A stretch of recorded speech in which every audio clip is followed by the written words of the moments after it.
Je voudrais vous parler aujourd'hui de la question suivante. Peut-on, aujourd'hui encore, accepter la Bible comme littéralement vraie? Peut-on lire la Bible encore littéralement aujourd'hui? Beaucoup disent le seul moyen de lire la Bible aujourd'hui, c'est de la lire de façon symbolique. On ne peut plus l'accepter comme parole de Dieu littérale. Alors je crois que la réaction est double. Il faut dire c'est vrai, on ne peut pas lire la Bible entièrement de façon littérale et nous ne sommes pas les premiers à le dire.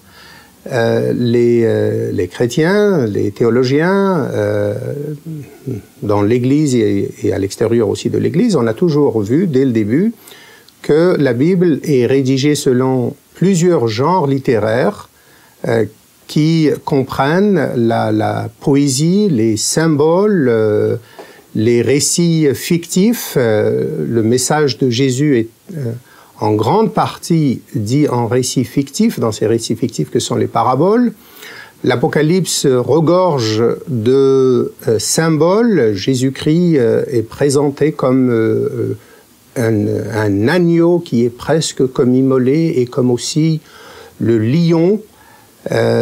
Et donc il y a des symboles, il y a des histoires fictives, il y a des genres littéraires, le genre poétique, des proverbes que nous sommes appelés à lire de cette manière. Quand Jésus dit « je suis la porte » ou « je suis le bon berger », ça n'est pas une porte que nous pouvons mesurer.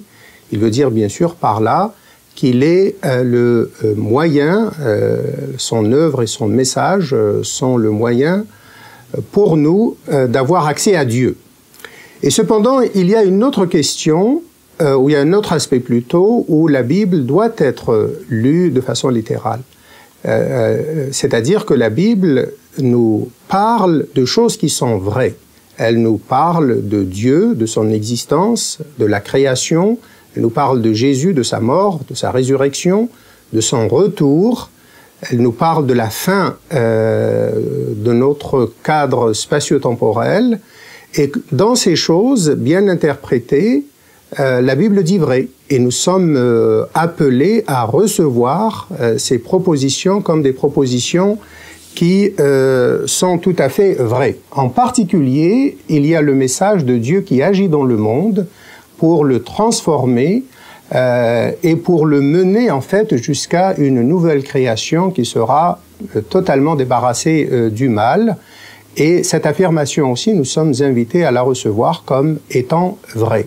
Et nous sommes appelés à participer à l'œuvre de Dieu en interprétant, en lisant, en étudiant sa parole selon les genres littéraires dans lesquels elle est écrite et en replaçant les textes dans leurs différents contextes culturels et historiques.